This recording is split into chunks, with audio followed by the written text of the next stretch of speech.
निकाल जाहीर होताच आता पुन्हा एकदा उद्धव ठाकरेंनी मुख्यमंत्री पदाचा चेहरा जाहीर करावा अशी मागणी केली आहे। काँग्रेस आणि शरद पवारांच्या राष्ट्रवादीने मुख्यमंत्री पदाचा चेहरा जाहीर करावा, मी जाहीर पाठिंबा देईन असा पुनरुच्चार उद्धव ठाकरेंनी केला। एकतर्फी आग्रह होत चालत नाहीये, कारण मला काय पाहिजे, मी 1.5 महिन्यापूर्वी षण्मुखानंद हॉलमध्ये महाविकास आघाडीचा जो कार्यक्रम झाला तेव्हा जे जाहीर केलं तेच सांगतो। कारण उल्काताई तुम्ही बोललात की महाविकास आघाडीमध्ये जर काही वाद होणार नसेल तर मी तेव्हाही बोललो, आत्ताही बोलतो, काँग्रेसने आज नाव जाहीर करावं किंवा राष्ट्रवादीने करावं, काँग्रेस आणि राष्ट्रवादीने एकमत बघावं।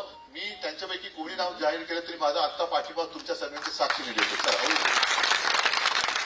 कारण मुळामध्ये मला माझा महाराष्ट्र प्यार आहे। तर या संदर्भात अधिक बोलूयात आमचे प्रतिनिधी अजय माने यांच्याशी। अजय, हरियाणात काँग्रेसचा पराभव झाला आणि तो पराभव होताच आता उद्धव ठाकरेंकडून पुन्हा एकदा मुख्यमंत्री पदाचा चेहरा जाहीर करा अशी मागणी सुरू झालेली आहे। याआधी देखील उद्धव ठाकरेंनी ही मागणी केलेली होती, मात्र त्या मागणीनंतर मवियामध्ये काहीसा कलह निर्माण झालेला होता। आता पुन्हा एकदा ते तशीच मागणी करतायत, आता काय चित्र दिसू शकतंय?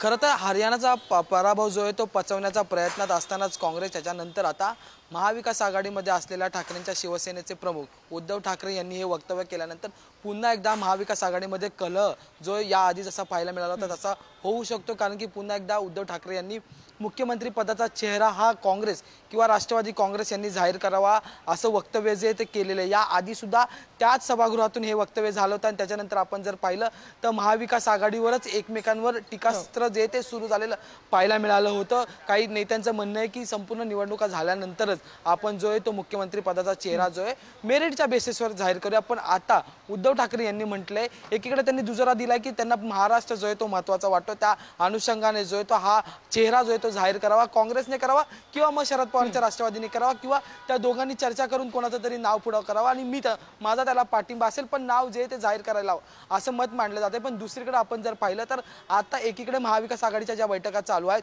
त्या बैठकांमध्ये मोठा भाऊ कोण आहे हे अद्याप ठरलेलं नाही, त्यामुळे मुख्यमंत्री पदाची धुरा कोणाकडे जाईल हे अद्याप ठरलेलं नाही, जागा वाटपाचे तिढे अद्याप सुटलेले नाही आणि त्याच ठिकाणी ठाकरेंच्या शिवसेनेचे प्रमुख किंवा मग महाविकास आघाडीमधलं महत्त्वाचं नाव म्हणजे उद्धव ठाकरे जे आहेत ते अशा प्रकारची मागणी करतात। त्यामुळे पुन्हा एकदा महाविकास आघाडीमध्ये बिघाडी होण्याची शक्यता जी आहे ती वर्तवली जाऊ शकते। राजकीय विश्लेषक सुद्धा अशा प्रकारची गणितं जी आहेत ती मांडताना आपल्याला पाहायला मिळतात। त्या सगळ्यात महत्त्वाचं म्हणजे की उद्धव ठाकरे यांचं हे विधान आणि याच्यानंतरची पार्श्वभूमी याआधी झालेली आहे, तरी पुन्हा एकदा उद्धव ठाकरेंकडून नेमकी अशा प्रकारची भूमिका मांडणं हे महाविकास आघाडीच्या नेत्यांना कितपत योग्य वाटणार आहे हा एक महत्त्वाचा मुद्दा असणार आहे। दुसरा आणखी एक महत्त्वाचा मुद्दा म्हणजे आजच निवडणुकींचे राज्यातल्या देशातल्या 2 राज्यातल्या निवडणुकींचे निकाल जे आहेत ते समोर आलेले आहेत। हरियाणामध्ये काँग्रेसचा जो आहे तो पराभव झालेला आहे आणि तो पराभव पचवण्याच्या प्रक्रियेत काँग्रेस असतानाच उद्धव ठाकरे म्हणजे आपल्या मित्रपक्षाकडून अशा प्रकारची विधानं येणं हे कितपत काँग्रेस आता उद्धव ठाकरेंनी केलेल्या मागणीचं इतर महाविकास आघाडीमधील इतर पक्ष नेमकी काय भूमिका घेत आहेत पाहावं लागणार। धन्यवाद तुम्ही दिलेल्या माहितीसाठी।